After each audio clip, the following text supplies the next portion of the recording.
This is what the Lord says. Heaven is my throne, and the earth is my footstool. Where is the house you built for me? Where will be my resting place be? Tunay nga na, sabi ng Panginoon, ang langit daw ang kanyang luklukan at ang lupa ay kanya lamang tungtungan. Ito ay sinasabi niya upang maalaman natin sa ating puso at isipan na siya ang Diyos na makapangyarihan. Walang bagay na mahirap po sa Kanya. So kung ang langit ang kanyang luklukan, ang lupa ang kanyang tungtungan, ang tanong po doon, saan dako? Anong klase ng bahay ang gagawin mo para sa akin? Sabi ng ating Panginoon, anong klase ng bahay na gagawin mo para sa akin? At ang sabi pa niya, anong dako ang magiging pahingahan niya, tirahan. Diyan sa ating mga puso, alam ko, si God ang ating number one. Amen po ba? Amen. At ito po ay sinusuportahan naman ang ating mga gawa. Amen po ba? Amen. Kaya may buwang pa ba ang problema sa ating mga buhay? May pagkakataon pa ba na pumasok ang problema sa ating mga buhay? Mayroon pagkakataon, pero kaya natin mapagtagumpayan. Hindi po ba? No? Sapagkat anumang problema na ating kinakaharap, Christ is the answer. Palamakan natin ating Diyos na po. Palaging ating pong nagiging dahilan minsan sa ating pong paglilingkod upang hindi maging 100% ay yung problema na ating kinakaharap. Amin po ba? So yung mga problema na yan ay bahagi na po yan ng ating buhay. Walang tao dito na hindi nakakaranas ng problema. At sa pagtanggap po natin kay Jesus, no po, sa pagtanggap natin sa Kanya, hindi pa rin po tayo ligtas sa mga problema ating pong kinakaharap. Sapagkat yan po ay ginagamit ng ating pong Panginoon na maranasan natin upang makita yung ating pong katatagan at pagmamahal na tanging siya lamang ang makakatulong sa atin, magiging atin pong makakatuwa upang ang problema niyan ay atin pong mapagtagumpayan. Lahat po tayo, lalo na yung kagaya natin, kahit paano ay nararanasan pa rin po tayo ng problema. Hindi po ba? Ngunit ang mga problema pong ito na atin pong nararanasan ay nag-aalok din ng pagkakataon para sa paglago ng ating buhay espiritual, sa paghubog ng ating matatag na pananampalataya para sa Kanya. Amin po ba? Kaya po huwag tayong magsawa na hanapin parati, unahin natin ang kaharian ng ating pong Panginoon. Lagi po natin sanayin ang ating pong sarili na laging kasama ang Diyos sa bawat ating mga pinakaharap, sa bawat aspeto ng ating mga buhay, sigad pa rin ang ating nakakasama. Amin po ba? Sabi doon sa Hebrews chapter 12, verse 14. So, sabi doon, the Lord says, in everything you do, no? Sabi po niya, buksan nga natin na, sabi po doon, make every effort, no? In peace with everyone. Sabi po doon, make every effort. Ayan, make every effort to live in peace with everyone and to be holy. So without holiness, no one can see the Lord. So alam na natin, kapag wala tayong kabanalan sa puso natin, wala akong magaganap na mga amazing things sa ating mga buhay. Mahirap hanapin yung kaharian ng Diyos kung tayo sa atin. Ganyan po siya. Mapagmahal na Diyos. Para pa natin na. Kasalamat tayo at siya ang Diyos natin. Ano po? Siya yung ating sinasamba at pinaglilingkuran. Kapagkat bagamat tayo nakakagawa ng mga bagay, ay patuloy pa rin tayo pinagpapala ng Diyos. Sa umaga po ito, ang pamagat po ng ating pong pag-aaralan, Christ is the answer. Christ is the answer. Sabi po doon sa John chapter 14, verse 6. So, Jesus answered, I am the way, the truth, and the life. No one comes to the Father except through me. Kinakailangan pa nating sigat pa rin si Jesus Christ ang daan upang makamta natin yung ating mga inaasal sa buhay. Amin po ba? Bago tayo makalapit sa Ama, kinakailangan mo ng pagharian tayo ng ating pong Panginoong Kristo. Ano ba yung kailangan natin sa Ama? Kasama din yung ating Panginoong Kristo. Ano ba yung hinihiling mo sa Kanya, ibibigay din ng Ama, sapagkat sila po ay iisa. Ang ating pong Diyos ay mayaman sa lahat ng bagay, sa ating mga pangangailangan. Kaya po walang pagdududa na walang magagawa ng Diyos sa ating mga pangangailangan. Ngayon po, kapag sabi doon sa Philippians 4:19, and my God will meet all your needs according to the riches of His glory through Christ Jesus. Mayaman ba ang ating Diyos? Amen. Pinawa ko sa bit natin ang email ay nagkapahayagan na talagang buong confident tayo na nagtitiwala sa ating pong Panginoon. Amin po ba? Lahat ng bagay na ating nakikita, siya po ang may gawa. Sa Kanya nang galing ang lahat ng ito, maging ang ating buhay. Kaya po, ipakita natin na higit sa mga kayamanan na mayroon tayo at pinararanas sa atin, yung ating pong pagmamahal, kahit sa mga pagsubok, ipakita natin sa Kanya yung the best. Palagpakan natin minsan pa ang ating Diyos.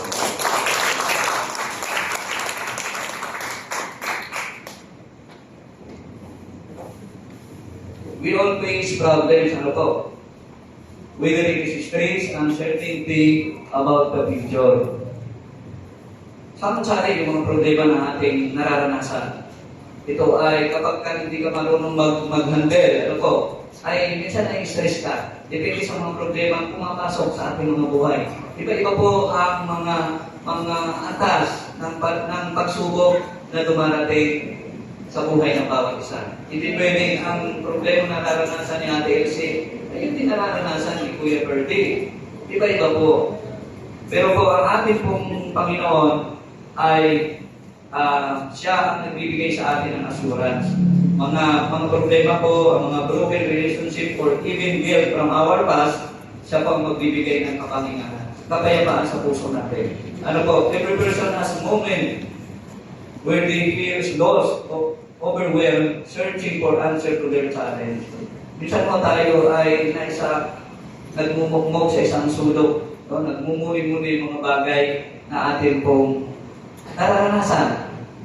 Regardless kung ito man ay pagpapala o mga trials, no? Minsan ay pinagmumuni-muni din natin, pinagbubulayan natin yon. Dahil po sa kapangyarihan ng ating Diyos, ibibigay sa atin yung tamang pananaw, ano po, sa mga nangyayari sa atin. Minsan po magtataka tayo, bakit kaya nangyayari sa akin to? Para simba naman ako. Diba? Bakit kong nararanasan? Diba? Saan ba ako nagkulang? May nakikita ba ang Diyos na hindi ko nagawa at kailangan ko pang gawin?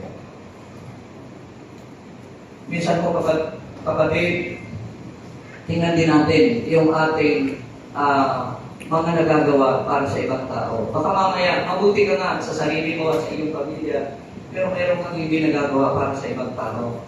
Remember po kung paano natin minahal ang ating Diyos, mahalin din daw natin ang ating kapwa. Yun po yung sabi sa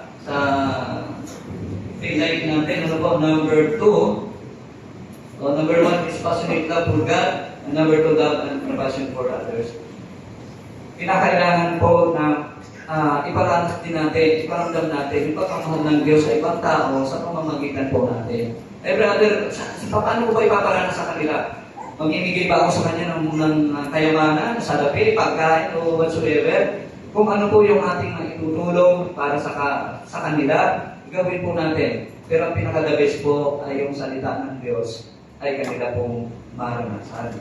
Palipagan natin ang ating Diyos na buhay.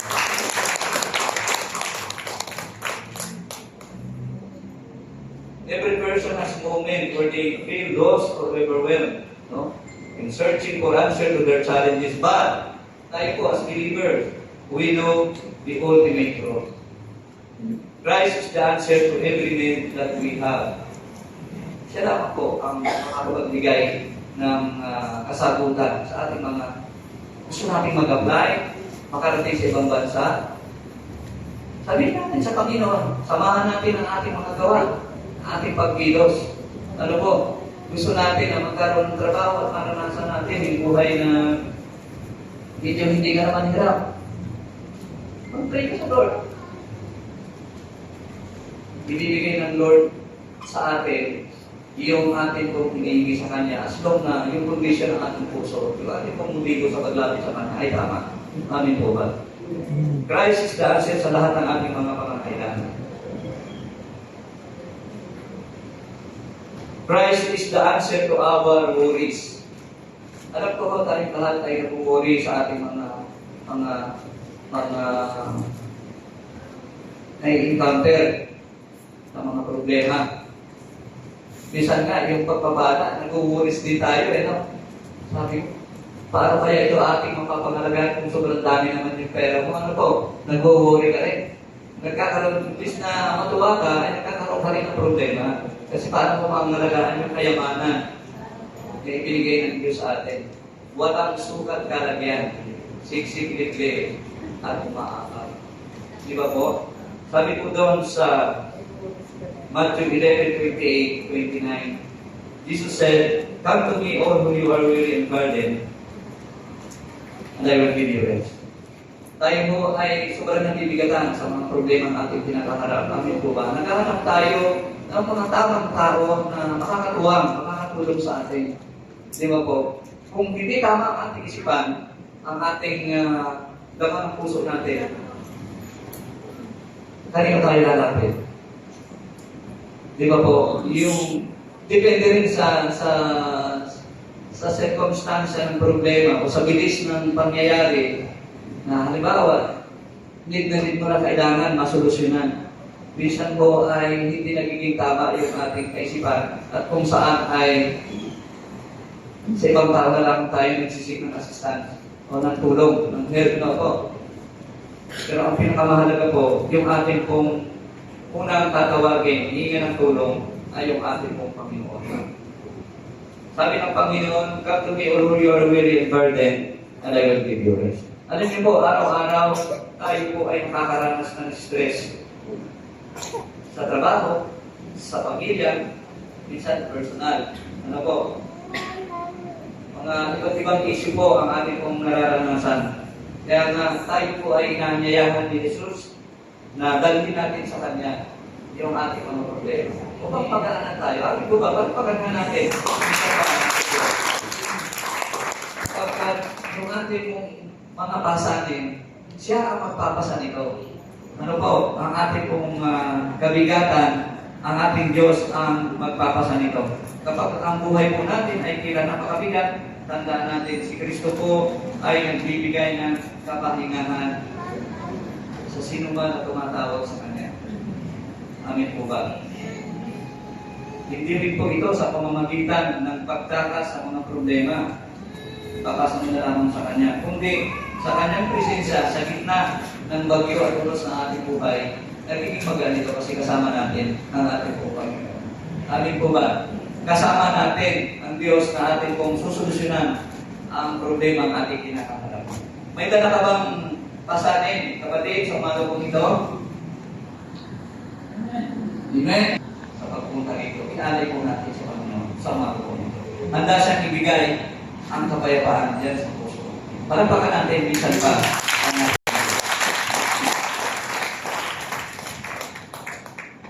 Yung mga worries na yan, na nasa puso natin, tanggal na yan. Bakit? Kasi nga, pinagkatiwala na natin. Christ is the answer. Amen. Pangalawa, our search for purpose. Ano po? Ano ba yung ating intention? Ano ba ang purpose? Kanino po? Kay Kristo. Christ is the answer.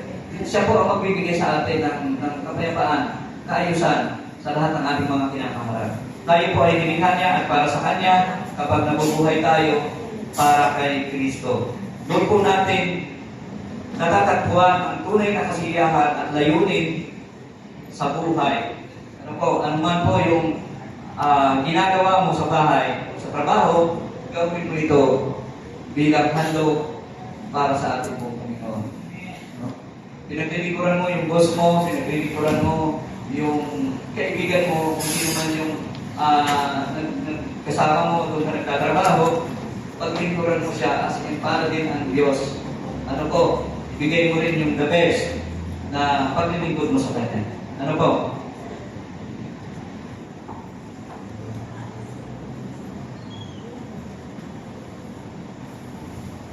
Number 3, sabi po, Christ is the answer in our fears. Ano po, takot. Tayo po ay may mga takot sa buhay. Ano po, sabi po sa Philippians chapter 4, verse 6 to 7, do not be anxious about anything, but in every situation, by prayer and petition, with thanksgiving, present your request to God.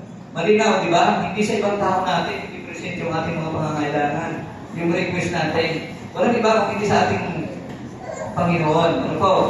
So, nawa po ay hindi tayo nalalayo. Hindi po natin inililihis yung ating ginagawa na pagsamba sa ating pong Panginoon. Amin po ba? Tayo po ay pumunta sa dato pa rito, no? Sa bahay-sambahan ng ating pong Panginoon, upang tayo ay lumago araw-araw. Di ba po? Yung ating mga hindi nagawa noon, magagawa mo na yan sa sunod. At yung ating mga nararanasan natin, mga pagpapala, mga isusurpas ng Lord yan, at higit pa doon ay paparanasan sa iyo, sa atin ngayon, at sa mga susunod pang araw sa ating mga buhay. Di ba? Napakalinaw naman ang sabi niya, ang langit ang kanyang tungtungan at ang lupa, ang langit ang kanyang trono at ang lupa ang kanyang tungtungan. Hinahanap niya yung posisyon ng kanyang pagiging Diyos sa puso natin, sa buhay natin. Kaya, dapat po hindi lang natin sa salita kilala ang ating pong Panginoon. Kilala dapat natin siya sa pamagitan ng ating mga gawa. Sa spiritual katotohanan, siya po ang magbibigay sa atin ng tunay na kapayapaan at kaligayahan. Ang takot po ay madaling pumasok sa ating puso. Amin po ba? Lalo na kapag may kawalan ng katiyakan. May mga nararanasan na parang wala namang katiyakan itong gagawin ko eh. Diba? Pero para ka makasiguro, ano po yung gagawin natin? Ikapit natin sa Panginoon. Tinan mo yung behavior na ginawa ni na Shadrach, Meshach at Abednego. Nasabi niya doon sa mga sa kanila na sumamba doon sa kanilang Diyos-Diyosan. Ano po? Sabi niya, hindi man kami ligtas ng aming Diyos. Hindi pa rin kami sasamba sa inyo. Di ba po? Ibig sabihin, mayroon siyang integridad, mayroon siyang integrity sa puso niya, na talagang sa Diyos lang siya nagtitiwala. Amen? Even si Daniel, di ba, nung tinapon siya dito sa lions din, di ba? Ang bukakala namang nasa labas, siya ay gutay-gutay na. Pero laking mangha nila nung makita nila, walang punit yung kanyang damit, walang gasgas. Di kalmot man lang ng mga leon. At yung mga leon ay tahimik ang kanilang hindi siya sakmal. Ano po? Siya ay nakikinig lamang kay Daniel. Kaya po, malaki ho ang ginagampanan na kapag tayo ay pinagkatiwala natin sa Panginoon yung ating pong mga alalahanin, sigurado po tayo 100% yung tagumpay ay patuloy natin mararanasan. Palapakan natin ang ating Diyos. Pero po pinapaalala ng ating pong Panginoon sa Kristo, magtiwala tayo sa Kanya sa halip na magpaalipin tayo sa takot. Lahat tayo may natatakot, di ba, sa pagharap sa problema, lalo na kapag tinitingnan ninyo yung sitwasyon ng buhay ninyo ngayon. Saan kaya ako kukuha ng pambayad? Di ba? Paligid. Hindi naman ako pwedeng humiram doon sa aking kaibigan. Nakahiram na ako doon nung nakaraan. Saan kaya ako? Di ba? Tapos, ito na yung mga Judith na yan, ano? Judith na eh. Kailangan ko lang mabayaran si Judith. Di ba? So, napipigat. Ako, yung ating kaisipan na bibigay yung ating pagdidesisyon, napipilitan kang lumapit sa hindi tamang kapitan. Napakalinaw naman sinabi ng Panginoon, eh lahat na nabibigatan, lumapit kayo sa aking pagkakain. Bago tayo po ay mga mananampalataya na, tingin po ba, marahil ang ating pangunawa sa mga bagay na ganyan, napakalalim na rin. No? Huwag tayong tumulad dun sa iba na hindi pa nakakakilala sa Panginoon. Talagang gusto niya na kapag sa iyo humingi, ay instant na siya nakaagad, tingnan mo rin ang kaparaan ng ating pong Panginoon. Di ba po, alam naman natin ang kaparaan na ginagawa ng Diyos sa atin, higit sa kaparaan natin, mayroon siyang magandang plano sa atin. Ang sabi doon sa Jeremiah 29 verse 11, alam ng Diyos yung mga plano niya para sa atin. No? Mga plano na hindi natin makakapahama, mga plano na nagbibigay sa atin ng katiyakan at maayos sa ganang buhay. Amin po ba? Kaya kung magtitiwala tayo sa kanyang mga salita, wala akong imposible, 100% po, mararanasan natin yung kapayapaan at kagalakan sa ating pong mga puso. Malapakan natin minsan pa. Ang kapayapaan po, ang Diyos ang nagbibigay sa atin. Hindi kaya ang kapayapaan na binibigay niya sa atin ay hindi kaya abutin ng isipan o siyang magbantay sa ating pong mga puso. Ngayon po, itatanong ko po sa bawat isa sa atin. Ano ang kinatatakutan mo? Ano po ang kinatatakutan natin? Madami po. Ano po?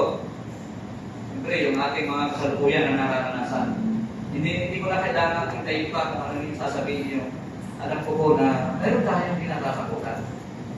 Pagkatapos ibigay ang mga takot na iyan kay Kristo at magtiwala, nagagabayan niya tayo. Nariyan pa kaya yung takot na yan? Wala na po. Kasi si God na talaga ang magbibigay ng tunay na kapayapaan sa buhay ng bawat isa. Kaya nga po yung takot natin na ating nararanasan, alisin na natin yan. No? Sa araw-araw na tayo ay nagbabasa ng salita ng Diyos, nananalangin, pumupunta sa bahay-sambahan, would you think hindi yan alam ng ating Panginoon? Alam po ng ating Panginoon yan, yung ating mga pangangailangan. Yung ating pong pagtangis, yung ating pong pag-iyak, masakit man yung kalooban ng ating pong Panginoon, ibigay agad sa ating yung kasagutan, hindi ko gawa. Kasi meron siyang inaayos pa sa buhay natin. No? Lagi po natin tingnan yung positive side patungkol sa ating pong Panginoon kung paano sasagutin yung ating mga problema, yung ating mga naranasan. Amin po ba? Christ is the answer sa lahat ng ating mga idinudulog sa Kanya. Amin po ba? Kaya po, nawa po, yung tatlong bahagi ng ating naranasan sa buhay po natin, una ay yung ating worries, no? And then yung purpose.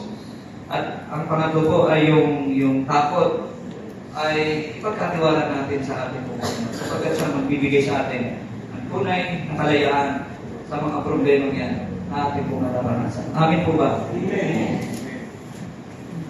At dito po sa ating pong pangwakas, ano po?